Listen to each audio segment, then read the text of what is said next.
Muy bien, buenos días a todos. Y yo quería agradecer a la EH y al doctor Esteban especialmente por invitarme a participar en estas jornadas.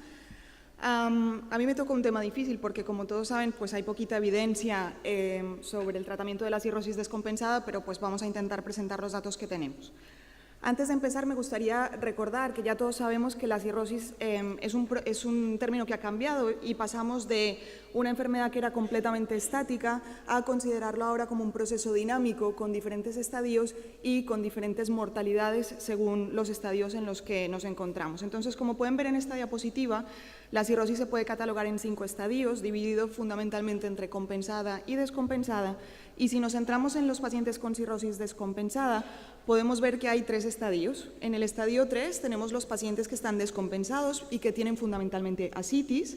En los pacientes que tienen en estadio 4 son pacientes que están descompensados, pero que tienen predominantemente un episodio de hemorragia digestiva por varices. Y en el estadio 5 están los pacientes con cirrosis descompensada y que ya tienen infecciones o tienen insuficiencia renal.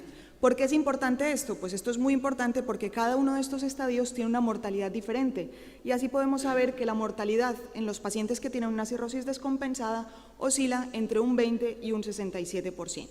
Durante esta charla nos vamos a centrar fundamentalmente en este grupo de pacientes, en el estadio 3, 4 y 5 y vamos a centrarnos pues en estos objetivos. Es muy importante saber que los objetivos en los pacientes con cirrosis descompensada, el objetivo del tratamiento no solamente es erradicar la infección por el virus C, sino también intentar mejorar la función hepática y luego ya en último término ver si podríamos lograr regresar la cirrosis, aunque este es un tema que no vamos a tratar.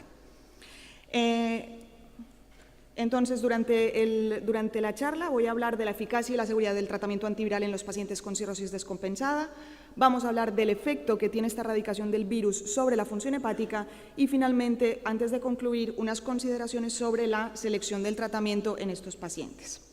Empecemos hablando del tratamiento con interferón. Ya todos sabemos que el tratamiento con interferón en los pacientes que tienen una cirrosis descompensada se asocia con un riesgo aumentado de tener infecciones bacterianas y de empeoramiento de la función hepática y descompensaciones. Y esto quedó demostrado en este estudio de Carrión que se publicó en el 2009, en el cual se veía que los pacientes cirróticos descompensados que recibían tratamiento antiviral tenían mayor número de infecciones comparado con los pacientes controles que tenían una función hepática similar.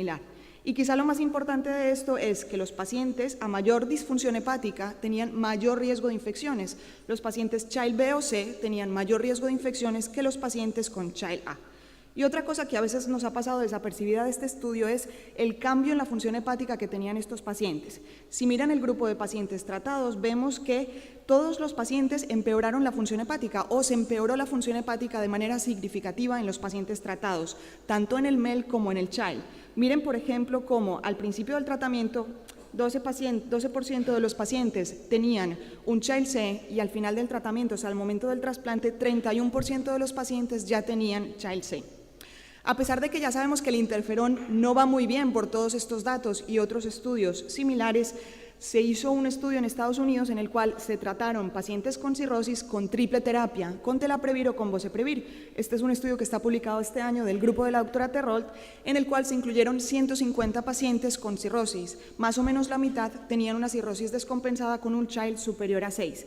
Y lo que pueden ver aquí claramente es que los pacientes que tienen una cirrosis descompensada tienen una tasa de respuesta viral sostenida significativamente más baja que los pacientes que tienen una cirrosis compensada, con tasas de respuesta viral sostenida que son claramente insuficientes para esta población, de un 35%. Y además, también vemos que un 52% de los pacientes con cirrosis descompensada presentaron un aumento de 2 o más puntos en el MELT, mientras que solo un 13% de los pacientes con cirrosis con 5 puntos de Child empeoraron la función hepática. También en este estudio se vio que la tasa de efectos adversos y de modificaciones de dosis o necesidad de EPO, transfusiones a factores estimulantes de colonias fue significativamente más alta en los pacientes con cirrosis descompensada. Por lo tanto, creo que queda muy claro que el tratamiento con interferón no es una buena alternativa para los pacientes que tienen una cirrosis descompensada. Hablemos entonces ahora de la eficacia que hay con los nuevos medicamentos sin interferón. Este primer estudio se presentó en el ISEL de este año por AFDAL, que son los datos preliminares de un estudio que combina sofosbuvir y ribavirina en pacientes Child A o Child B con hipertensión portal. Todos los pacientes tenían que tener un gradiente superior a 6 y varices esofágicas. Aquí los pacientes, como pueden ver, se aleatorizaron a recibir tratamiento con sofosbuvir y ribavirina ajustada a peso durante 48 semanas o empezar primero con 24 semanas de observación y luego tratamiento activo. Los datos que les presento son los que se comunicaron en el Congreso, que son a las 24 semanas, ya sea de observación o de tratamiento. Estas son las características de los pacientes, que son las típicas características de la población con hepatitis C, pero simplemente me quiero centrar en datos de la función hepática. Miren, el gradiente de presión portal medio era de 16 para los dos grupos, y si miramos el número de pacientes que tenían una hipertensión portal clínicamente significativa, es decir, un gradiente por encima de 12, vemos que hasta el 70 o 80% de estos pacientes tenía una hipertensión portal clínicamente significativa, es decir, eran pacientes con enfermedad avanzada. En cuanto al CHILD, la mayoría de los pacientes que se incluyeron eran Child B. El MELT, la mayoría de los pacientes tenían un MELT superior a 10, lo que pasa es que no nos dicen cuál es el límite superior del MELT, y más o menos una tercera parte de los pacientes en este estudio tenían ascitis y entre un 2 y 20% habían presentado encefalopatía hepática. En cuanto a las plaquetas y la albúmina, vemos que la albúmina ya está baja, más o menos en torno a 3, y las plaquetas entre 75.000 y 100.000. Ahora les muestro los datos de eficacia. Como les digo, son datos preliminares. Aquí lo que más llama la atención en el grupo de pacientes tratados, divididos por Child, el azul oscuro es el Child A y el más claro es el Child B, pueden ver cómo los pacientes con Child B tardan más en negativizar la carga viral cuando se compara con los pacientes Child A. Pero a las 8 semanas de tratamiento, más del 90% de los pacientes en los dos grupos ya tenía un RNA indetectable. No sabemos si esto luego se va a traducir en tasas diferentes de respuesta viral sostenida. Seguramente los resultados finales de este estudio se presentarán en el ISEL del año que viene. Hasta ahora lo único que podemos decir es las experiencias personales. Nosotros incluimos algunos pacientes en este estudio y de los 6 pacientes que incluimos, solamente 1 alcanzó una respuesta viral sostenida y de los pacientes que pudieron completar el tratamiento, 3 tuvieron una recaída tras la finalización de 48 semanas con sofosbuvir y ribavirina. La seguridad de esta combinación es muy buena. Como pueden ver, muchos pacientes tienen efectos adversos, pero estos efectos adversos son normalmente leves. Si vemos el número de efectos adversos graves es solo del 16% y es igual en el grupo de pacientes tratados que en el grupo de pacientes que estuvieron en la rama de observación. Y solamente un paciente tuvo que descontinuar el tratamiento por efectos adversos. La mayoría de efectos adversos que se reportaron en este estudio estaban relacionados con el uso de la ribavirina, los típicos efectos adversos de fatiga, náuseas, prurito, en fin. Pasemos a un estudio más reciente que se presentó ahora en el Congreso americano, que combina sofosbuvir, ledipasvir con ribavirina. En este estudio se incluyeron pacientes tanto Child B como Child C. Miren, de Child C, no todos los Child C, solamente Child C entre 10 y 12 puntos. Y estos pacientes se aleatorizaron uno a uno a recibir tratamiento con sofosbuvir, ledipasvir y ribavirina durante 12 o 24 semanas. Es importante recalcar aquí que la dosis inicial de ribavirina para todos los pacientes era de 600 miligramos. Luego la dosis se podía ajustar en función de la tolerancia del paciente a la ribavirina. Estas son las características de los pacientes, que son muy similares a las de los estudios en cuanto a edad, sexo y genotipo. Aquí la mayoría, este es un estudio en Estados Unidos, la mayoría de los pacientes son genotipo 1A, pero miren el MELT. Si nos centramos en el MELT, miren que la mayoría de los pacientes que se incluyeron en este estudio, tanto Child B como Child C, tenían un MELT entre 10 y 20 puntos. Prácticamente no hay ninguna información en pacientes con un MELT superior a 20 y aquí en el grupo de pacientes Child B, pues algunos tenían un MELT más bajo, inferior a 10. En cuanto al resto de las características de función hepática, miren que la mayoría de estos pacientes, también como era de esperar, tenían ascitis, encefalopatía hepática, mucho más frecuente, obviamente, en el grupo de pacientes con Child C. Y en cuanto a los datos analíticos, miren que tenemos bilirrubinas altas, entre 2 y 3, albúminas muy bajas, entre 2,6 y 3, plaquetas bajas, en torno a 80.000, y teníamos INR prolongado en la mayoría de los grupos de tratamiento. Estos son los datos de eficacia que hablan por sí solos, son unos datos espectaculares. En el global de los pacientes, tanto 12 como 24 semanas obtiene tasas de respuesta viral sostenida de alrededor de un 90%, y si lo separamos entre los pacientes Child B o Child C, vemos que no hay ninguna diferencia, prácticamente se curan igual pacientes Child B que Child C. Obviamente el número de pacientes con Child C pues es un poquito menor en todos los grupos, como también era de esperar, porque es más difícil incluir estos pacientes. Los fallos de tratamiento los pueden ver aquí en la parte de abajo. En los pacientes Child B teníamos 3 relapsers y 2 pacientes que fallecieron, y en el grupo de pacientes Child C tenemos 2 pacientes que fueron relapsers y 2 pacientes que fallecieron. Un paciente se perdió del seguimiento. En cuanto a la seguridad, también bastante buena para ser un grupo de pacientes con una enfermedad hepática muy avanzada. Miren, pues la mayoría de los pacientes tuvo algún efecto adverso, eso obviamente era de esperar, pero si nos centramos en los efectos adversos graves, miren que variaron en función de la severidad de la disfunción hepática y también de la duración del tratamiento. Los pacientes Child C tuvieron más efectos adversos graves, y también los pacientes que se trataron durante 24 semanas, tanto en Child B como en Child C. Pero solamente 3 pacientes tuvieron que parar el tratamiento por efectos adversos. Y otra cosa que es muy relevante es que la mayoría de los efectos adversos no estaba relacionado con el tratamiento, sino que eran efectos adversos relacionados con su enfermedad de base. Los efectos adversos relacionados con el tratamiento, como pueden ver aquí, fueron anemia, encefalopatía y un hemoperitoneo. Esto era considerado por los investigadores como relacionado con el tratamiento.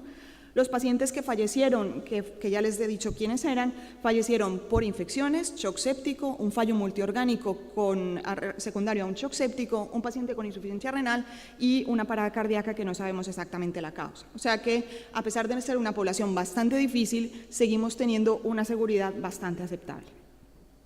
¿Qué tenemos en práctica clínica? También de la cohorte Target, que ya se ha ido comentando ayer, podemos extraer algunos pequeños datos en pacientes descompensados.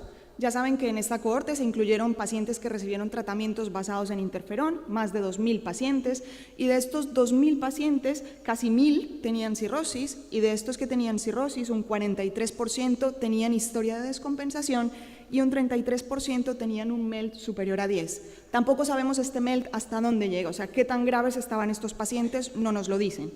En cuanto a la eficacia del tratamiento, solamente les comento la combinación de sofosbuvir, simeprevir con o sin ribavirina, que es en la que tenemos datos en pacientes con cirrosis descompensada. Y aquí pueden ver que de los 303 pacientes que tenían evaluable datos de respuesta viral sostenida a las 4 semanas de finalización del tratamiento, un 89% se curaron, y si lo separamos por cirrosis o no cirrosis, vemos que los pacientes cirróticos se curaron en un 87%, y de los pacientes que tenían una cirrosis descompensada, que la N no está nada mal, 81 pacientes con cirrosis descompensada, 75% alcanzaron una respuesta viral sostenida. O sea que estos datos de práctica clínica con la combinación de sofosbuvir y simeprevir orientan a que podría ser una buena opción de tratamiento también. Pasemos al segundo punto, que es el efecto de erradicar el virus C sobre la función hepática. En esta primera diapositiva les muestro los datos del estudio de Dafdal, sofosbuvir y ribavirina, y aquí lo que llama la atención es que en los pacientes que son Child A, obviamente estos pacientes ya están bien, no tienen mucho que mejorar, prácticamente no mejoran cuando les das el tratamiento. Pero si miramos los pacientes Child B, vemos que hasta un 70% de los pacientes que reciben tratamiento activo presentan un descenso en el MELT que oscila entre 1 y 5 puntos. Y un 50% de los pacientes en el brazo de observación también mejoraron la función hepática. En cuanto a las descompensaciones de la enfermedad, que es una de las cosas que más nos interesa mejorar en estos pacientes con cirrosis descompensada, a pesar de que las N son muy pequeñitas, vemos que los pacientes que se trataron, de 6 pacientes que tenían ascitis al momento de iniciar el tratamiento, ninguno tenía ascitis a las 24 semanas de tratamiento, y en relación a la encefalopatía, de los 5 pacientes que tenían ascitis al iniciar el tratamiento, ninguno tenía ascitis a las 24 semanas del mismo. Faltan los resultados finales de este estudio. Y en cuanto a la combinación de sofosbuvir, ledipasvir y ribavirina, miren, aquí en esta diapositiva les muestro solo los pacientes Child B, que eran 59, dividido por 12 o 24 semanas. Y lo que podemos ver es que entre un 60 y 70% de los pacientes presentan una mejoría en el MELT, una mejoría que oscila entre 1 y 5 puntos. Y si analizamos los pacientes Child C, que eran un poquito menos, eran 49 pacientes, miren que la mejoría en el MEL es mucho más aparente. Entre un 65 y un 80% de los pacientes presentan un descenso en el MEL, un descenso que puede ser tan importante como hasta 8 puntos del MEL tras erradicar la infección por el virus C. Y finalmente, unas pequeñas consideraciones sobre la selección del tratamiento. Básicamente es recordar que la farmacocinética de los agentes con acción antiviral directa se ve afectada por la insuficiencia hepática y por la insuficiencia renal. Es importante recordar que muchos de los pacientes con cirrosis descompensada tienen cierto grado de insuficiencia renal que nos hará decidir qué tratamiento debemos utilizar. No voy a hablar de eso porque hay una presentación después, pero sí me quiero centrar en la disfunción hepática. Si miramos fármaco a fármaco, según el grado de severidad de la cirrosis, Child A, B o C, podemos ver, por ejemplo, que el sofosbuvir se puede administrar en todos los tipos de disfunción hepática, el cimeprevir. En los pacientes que tienen un Child B o un Child C aumenta el área bajo la curva y aumenta mucho más en los pacientes que son Child C, y según la ficha técnica del fármaco no se puede utilizar hasta que no haya más datos en pacientes con Child C. Supongo que los que hemos tratado pacientes, alguno habremos tratado con cirrosis Child C sin ningún problema, pero de momento la recomendación es no utilizarlo. En cuanto al fármaco de AVI, no tenemos datos todavía en pacientes con cirrosis descompensada, pero también el área bajo la curva aumenta de manera importante en pacientes con Child C y por lo tanto no se recomienda su uso. Y el resto de fármacos que están en gris, ledipasvir, onvitasvir, daclatasvir y dasabuvir, no tienen ningún problema y se pueden administrar en todos los pacientes independientemente del grado de disfunción hepática. Estas son mis conclusiones antes de hacer unas recomendaciones. Los tratamientos basados con interferón están contraindicados en los pacientes con cirrosis descompensada. El tratamiento con sofosbuvir y ribavirina no parece ser una muy buena opción porque hay una menor eficacia. Extrapolando un poco los datos de nuestra práctica clínica y de los estudios que ya se han hecho en pacientes, por ejemplo, con genotipo 1, sin embargo, tenemos que esperar los resultados finales del estudio que les he comentado. La adición de un segundo agente con acción antiviral directa, por ejemplo, ledipasvir, cimeprevir, daclatasvir, mejora la eficacia del tratamiento, pero todavía tenemos muy pocos datos en pacientes Child C. Los tratamientos libres de interferón, como les he mostrado, son seguros en los pacientes que tienen una cirrosis descompensada. La duración óptima del tratamiento, si es 12, 24 semanas, 48, todavía está por establecer, igual que la necesidad de utilizar o no ribavirina. Muy importante, no hay datos de eficacia ni de seguridad en pacientes con un Child superior a 12 o un MEL superior a 20. Y la elección del tratamiento se debe realizar en función del grado de disfunción hepática, Child A, B o C, y la función renal del paciente. Y esta es mi última diapositiva, que son las recomendaciones que yo extraigo de la evidencia que tenemos hasta ahora. Los pacientes con cirrosis descompensada son candidatos a recibir tratamiento antiviral, haciendo la salvedad en la cual tenemos datos, que son pacientes con Child entre 6 y 12 puntos o MELT inferior a 20. El nivel de evidencia de momento es un B1 porque la recomendación es muy fuerte, pero la evidencia todavía no es muy sólida. Y en cuanto a las opciones de tratamiento, yo creo que sofosbuvir y ribavirina no es una buena alternativa, sin embargo, todavía no hay estudios y de momento el nivel de evidencia es un C1.